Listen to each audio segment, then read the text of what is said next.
그래서 21세기를 오늘 말씀을 드리겠습니다. 자, 21세기 도시 건축의 조건은 20세기하고 또 사뭇 다릅니다.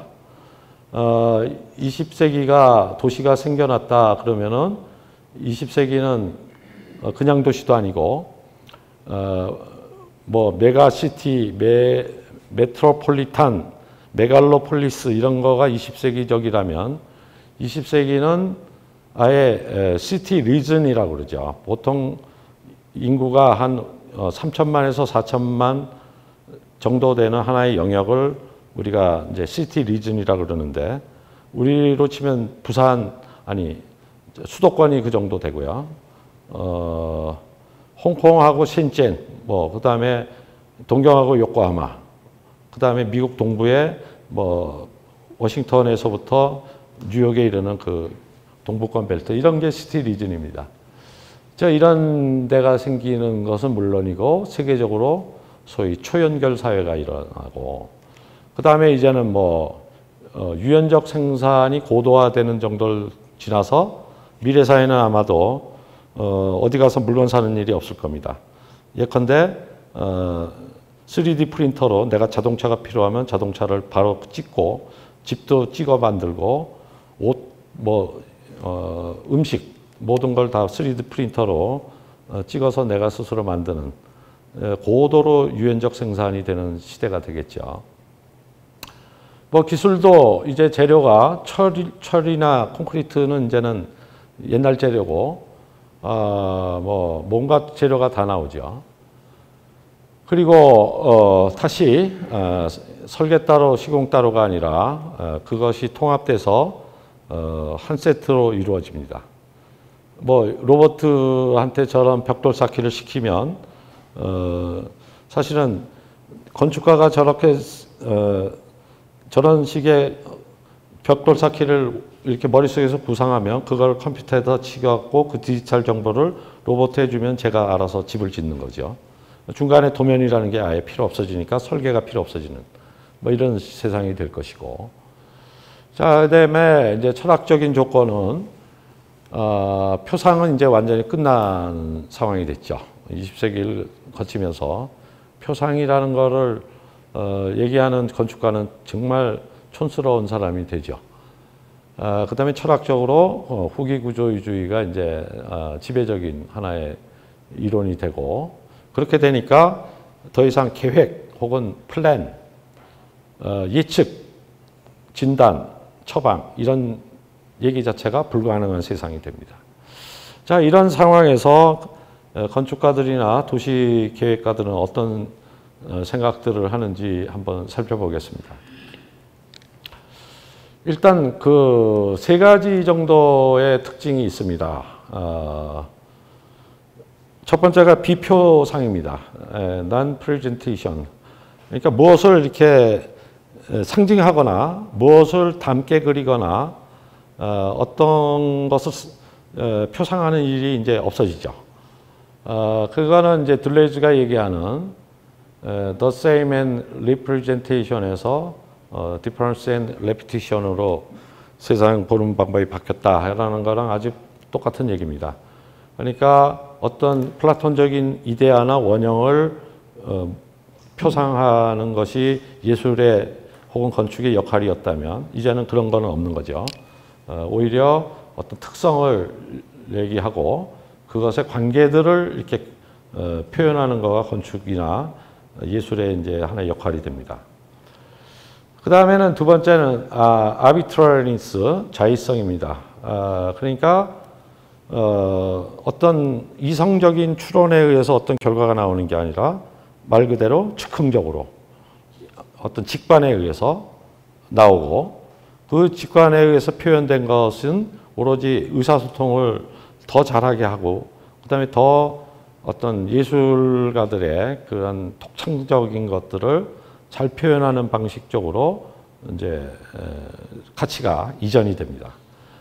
세 번째는 이제 이것도 철학적인 얘기에서부터 나오는 건데 self-referentiality라고 해서 그 형태를 만들어가는 법칙이 자기 안에 있는 거다 이런 얘기죠. 이건 예를 들면 이런 거일 수 있습니다. 똑같이 생긴 제가 인형이 있다고 한다면 조각상도 좋고요. 혹은 마담 투소에 있는 실제로 똑같이 생긴 밀랍 인형이어도 좋습니다. 보기에는 똑같죠. 똑같은데 둘은 만드는 방식이 다릅니다.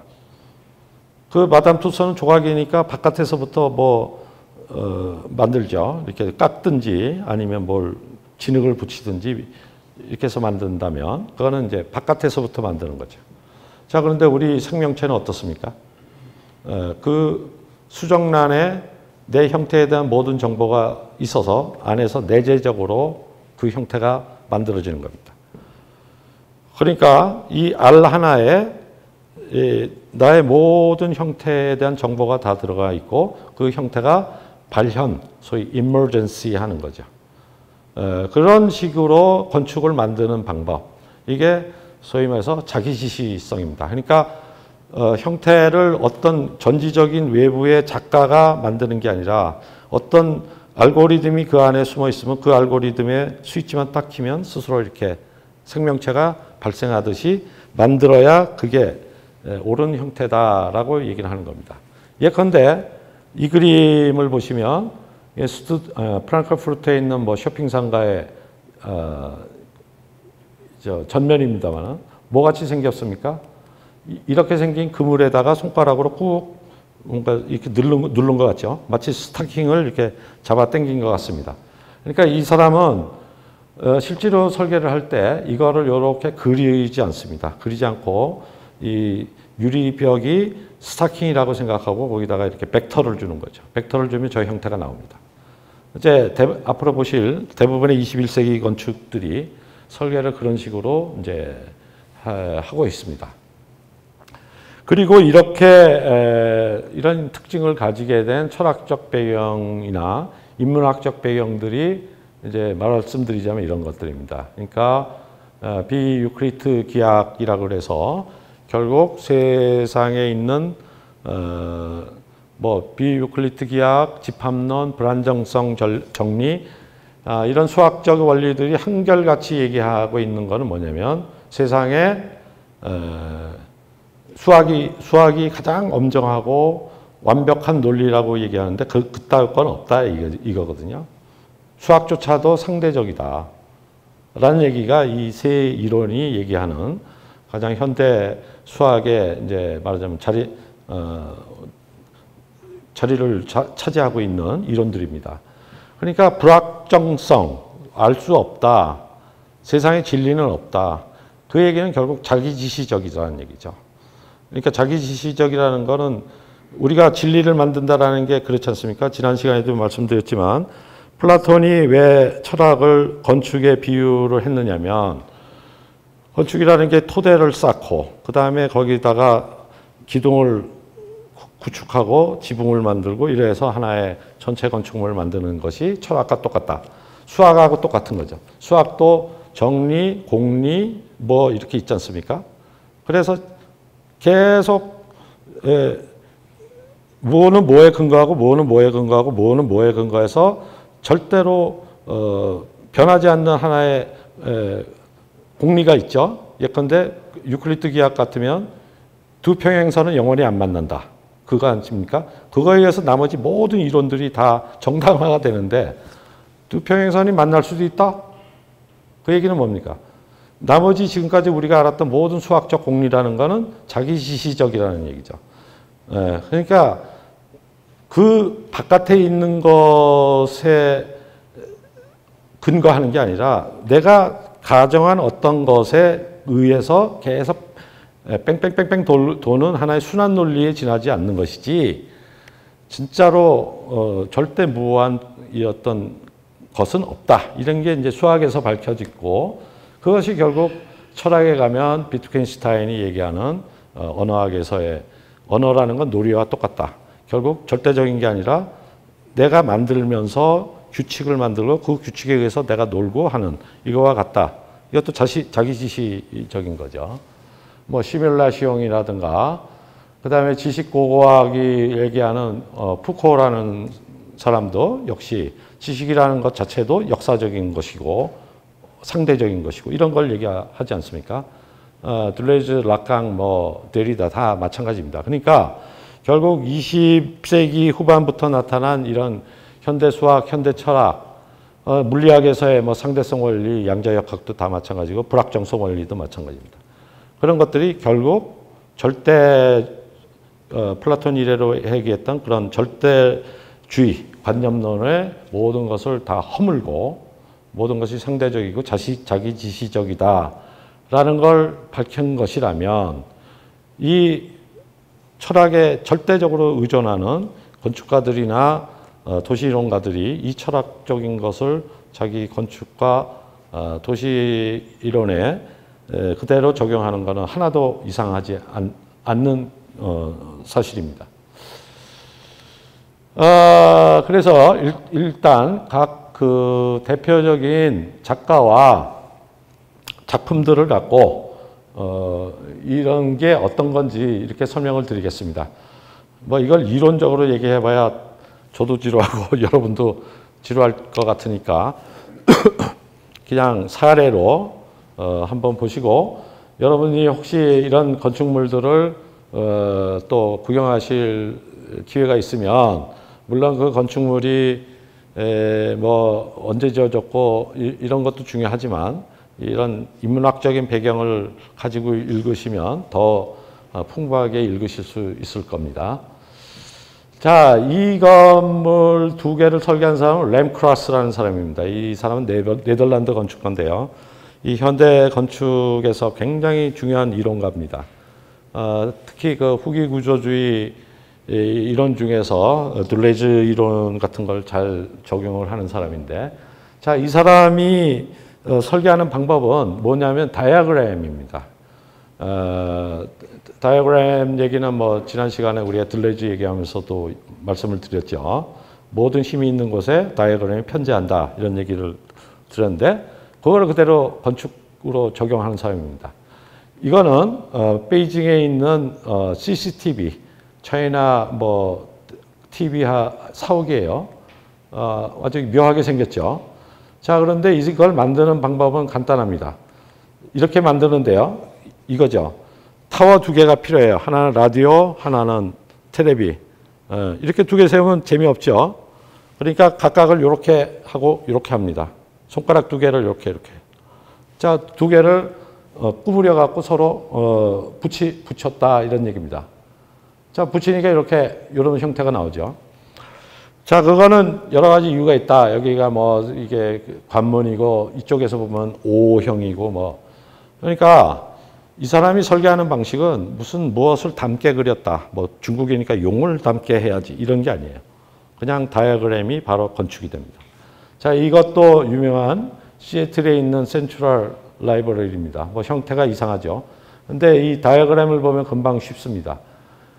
헤드쿼터, 서고, 그 다음에 회의장, 스텝들이 있는데 요거는 이런 박스로 만들고 그 박스와 박스를 엇갈린 다음에 나머지는 유리로 그냥 다 덮은 겁니다. 그러니까 고정된 공간은 박스 안에 놓고 열람실 같이 이렇게 프리한 공간은 오픈시켜 갖고 이 다이어그램이 바로 그대로 건축이 됩니다. 자, 이런 식으로 어떤 것을 표상하는 게 아니라 그 용도의 다이어그램을 그린 다음에 그거를 바로 건축하는 방법. 이게 이제 램 크라스부터 시작된 현대 네덜란드 건축의 하나의 경향입니다. 또 유명한 MVRDB라는 사람 똑같이 네덜란드 작가인데요. 이 사람의 또 마찬가지입니다. 이 사람은 아예 자기 건축을 뭐라고 표현하냐면 데이터 스케이프라고 얘기합니다. 그러니까 랜드스케이프 하면은 우리가 경관 혹은 조경 이런 뜻이죠. 시티스케이프 하면 도시의 풍경. 이 사람은 데이터의 풍경이라는 거가 자기의 건축 철학이에요. 그러니까 데이터를 이렇게 만듭니다. 이 건물을 만드는데 암스테르담에 있죠. 여기에 파노라마 극장이 들어가요. 뭐가 들어가요. 이렇게 만든 다음에 이거를 그대로 이렇게 레고 맞추듯이 맞추면 그거 자체가 건물이자 인면이 되고 형태가 되고 디자인이 되는 겁니다. 자, 이것도 로테르담에 있는 건데 기존에 있던 시장을 보존하면서도 아파트를 줘야 되죠. 우리 같으면 여기 밑에다가 이렇게 판때기 하나 놓고 시장 놓고 위에 이런 타워 세워가지고 주상복합을 만들었을 거예요. 이 사람은 그렇게 한 게 아니라 자, 시장을 원위치에다가 원 크기로 그대로 보존하자. 집을 두려면 어떻게 해야 되니? 뭐 둘러싸면 되지. 이렇게 한 거예요. 굉장히 단순한 발상이죠. 단순한 발상인데 그 단순한 발상 때문에 세상에 없는 건축물이 나오는 거죠. 자, 그래서 이 두 사람이 대표적입니다만은 이게 뭐 네덜란드가 원래 모더니즘도 가장 선구적인 나라였기 때문에 그 피가 어디 안 가고 계속해서 21세기도 이제 휘어잡고 있습니다. 일본 작가들 중에서도 아주 이런 쪽으로 독보적인 작가들이 많이 있습니다. 이 사람은 사나라고 부부 건축가인데 이 사람의 작품을 한번 보시죠. 별거 없는 그냥 주택입니다. 여러 사람이 살아요. 자, 그런데 시내 한복판에 이렇게 생긴 집들이 옹기종기 있습니다. 한 9채, 10채 정도 되죠. 자, 그런데 저게 하나가 채가 아닙니다. 자세히 보시면 이 집은 화장실이 여기 있어요. 변기 하나만 딱 있습니다. 이 집은 그것도 없어요. 식당은 어디 있냐? 여기 바깥에 있습니다. 여기에 마루가 있고 여기에 목욕탕 같은 게 있고 여기는 싱크대, 여기가 목욕탕이고요. 이렇게 있습니다. 이 얘기는 뭐냐면 이 전체가 이 하나의 일종의 단지라고 볼 수 있는 이 전체가 한 6집이 같이 사는 데입니다. 그러니까 이 건물에는 자기 침대하고 침대 둘하고 뭐 공부방 하나 정도가 있으면 이 사람은 라면 끓여 먹을 때는 여기서 끓여 먹지만 밥 먹을 때는 이 사람들하고 다 같이 식당에 가서 먹고 이렇게 되는 거죠. 그러니까 이거는 결국 뭐냐면 우리 전통주택으로 생각하는 주택이라는 건 뭐죠? 한 세대 안에 방이 있고 부엌이 있고 거실 있고 화장실 있고 욕실 있고 이래야 되지 않습니까? 이걸 그냥 섞어버린 거예요. 섞어가지고 저거 전체가 하나의 집이 되게 만든 이런 얘기는 결국 뭐냐? 소위 우리가 얘기하는 LDK라는 프로그램을 다 넘어버린 거죠. 이제 프로그램이라고 하는 것도 의미가 없어진다. 이거는 미술관인데요. 미술관이 과거 같으면은 무슨 고전 미술관, 뭐 르네상스관 이렇게 되어 있겠죠. 이렇게 안 되어 있습니다. 그냥 이렇게 방들이 있고 그다음에 나머지는 다 회랑입니다. 그러니까 얼마든지 여기도 앞에 그 시애틀 도서관처럼 이렇게 닫힌 방이 있고 닫힌 방들 사이에 여러 골목들이 있어서 여기에서 아주 자유로운 프로그램을 소화할 수 있도록 이렇게 건축을 만듭니다. 이 얘기는 결국 무엇을 부정하는 거냐면 과거식의 어떤 용도에 하나의 이름을 붙이는 것을 거부하는 겁니다. 예컨대 이런 거죠. 우리가 거실 그러는데 그 얘기는 뭐냐면 거기서 거를 하라는 얘기거든요. 키친 하면은 조리를 하라는 얘기죠. 근데 우리가 그렇게 삽니까? 식당에서 텔레비도 보고 거실에서 밥도 먹고 내 침실에서 게임도 하잖아요. 그러니까 사실은 인간의 행위라는 게 그렇게 딱딱 프로그램으로 나눠질 수 없는 것임에도 불구하고 근대 건축가들은 그걸 프로그램으로 이렇게 다 환원을 시켰어요.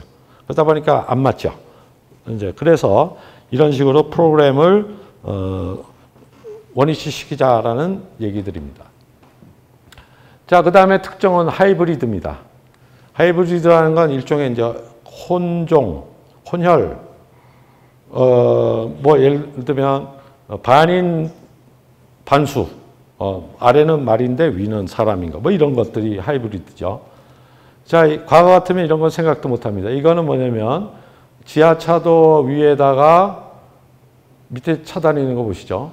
지하차도 위에다가 이런 거를 만들어서 공원도 만들고 집도 만드는 실제로 지금 진행 중인 프로젝트인데 이런 거라든지 철도 부지 위에다가 도시를 만든다든지 건물 위에 옥상을 이 물을 채워놓고 여기다가 하나의 호수를 만든다든지 이렇게 과거의 도시라고 하면 다 이렇게 만들죠. 공업지역은 공업시설만 있어야 되고 CBD, Central Business District에는 업무 시설만 있어야 되고 주거 지역에는 반포 아파트 뭐 이런 데처럼 아파트만 있어야 되고 이게 이제는 없어진다 이게.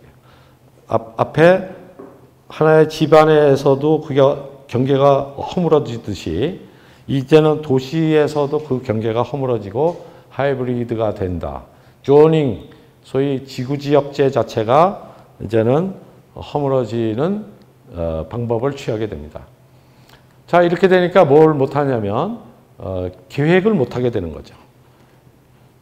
우리가 계획을 한다는 건 뭡니까? 우리가 저도 사업을 했던 사람이라서 자금 계획 같은 걸 세워본 적이 없는데 월급을 받는 사람은 계획을 세우죠. 왜냐? 적어도 매달 얼마큼씩 들어올 줄 아니까. 사업을 하는 사람은 계획을 못 세웁니다. 어떻게 될지 모르니까. 마찬가지죠. 미래가 어떻게 될지를 예측하는 것을 기반으로 하고 미래가 이 경향대로 간다라는 걸 예측을 해야 뭐가 나옵니까? 인구가 나오고 소득이 나오고 그거에 따라서 우리 도시가 얼마만큼 해야 되고 거기에 각각의 땅들 상업지역 이거가 얼마다라는 거를 알 수 있지 않습니까? 20세기 도시는 그렇게 계획을 했어요. 우리 지금 도시계획도 계속 그러고 있습니다. 광주 도시기본계획 저도 지금 참여하고 있는데 하던 방식대로 해요. 2040을 하는데 앞으로 20년 후를 지금 만듭니다. 다 만드는 방식은 뭡니까? 인구가 어떻게 될 거다, 어떻게 될 거다. 맞습니까? 안 맞거든요. 안 맞아요. 사실 그거는 굉장히 근본적인 문제라서 제가 사실 시청에서는 얘기를 못 하는데 외국은 이미 플랜을 안 합니다. 플랜을 안 해요. 그럼 뭘 하냐? 시나리오를 씁니다. 이렇게 할 경우에는 이렇게 하고 저렇게 할 경우는 저렇게 하고 이는 하나의 시나리오를 쓰지 미리 정해놓고 이렇게 하잖아요. 그러니까 마치 감독이 각본 없이 영화 찍는 거랑 똑같죠. 하다가 뭐가 되면 이렇게 찍고 이러면서 영화도 되잖아요. 자, 이런 게 Undetermined Open Urban Plan입니다. 이것도 이제 OMA 램크라스가 한 건데 유로릴이라고 런던 파리 열차가 도착하는 기차역이에요. 거기 도시입니다. 여기가 이제 앞으로 유럽의 교통 중심으로 엄청 발전할 텐데 어떻게 발전하는지 다 예측해서 보고서 만들려면 만들겠죠. 그거대로 계획하려면 왜 못하겠습니까? 그러나 이 사람은 오히려 그거 안 하는 게 계획이다라고 주장하는 겁니다. 그걸 안 하고 오히려 빈 땅으로 두는 게 그게 계획이다. 다 그려놓는 게 계획이 아니라 안 그리는 게 계획이라고 얘기하는 겁니다. 왜? 모르니까. 다만 그냥 놔두는 게 아니라 여러 가지 시나리오를 놓고 그 시나리오가 작동할 수 있는 만큼의 여지를 두죠. 그게 이제 밴드 이론입니다. 과거에는 이렇게 선으로 영역을 나눴다면 이제는 띠로 영역을 나눠서 이 띠에 의해서 이쪽이 넘어올 수도 있고 이쪽이 넘어올 수도 있게 그러니까 선이 하나의 띠로 바뀌는 이 이론을 펼치는데 그런 식의 오픈 플랜을 주장합니다. 싱가포르에 가면 이걸 아예 적극적으로 활용하는 제도가 있습니다. 우리가 도시계획을 할 때 여기다 색깔을 칠합니다. 이렇게 노란색이면 주거지역이에요. 빨간색이면 상업지역입니다. 이 파란색이면 업무지역이에요. 이게 오피스 지어야 되고 여기는 백화점이 들어가야 되고 여기는 아파트 들어가야 됩니다. 자, 우리나라는 다 그렇게 칠해져 있어요. 하얀색 하나도 없습니다. 그런데 여기는 싱가포르에는 하얀색이 있어요. 이게 화이트 존입니다. 여기 있죠? 화이트 존은 뭐냐면 안정해 놓는 거예요. 안정해 놓고 저 땅을 이용하겠다는 사람이 어떤 사람이 이렇게 오면 그 사람의 그림을 봤습니다. 디자인을 보고 그 다음에 그 사람이 땅값 얼마 내겠다는 것도 알고 그 사람의 사업 계획을 해갖고 그 사람의 계획이 맞겠다 그러면 그게 마음대로 하게 하는 거예요. 여러분들 그 싱가포르 가면 요 꼭대기에 수영장 있는 마리나 있죠? 그게 그런 식으로 한 거예요. 그거는 그 사업주가 내가 이렇게 하겠다. 그러니까 좋네. 오케이 하고 땅 파는 거죠. 자, 이렇게 선진국이 아니라 어쨌든 조금이라도 깨인 나라는 이렇게 새로운 패러다임을 도시에다가 적용을 하고 있습니다. 우리도 빨리 이렇게 돼야 될 텐데 참 완고하죠.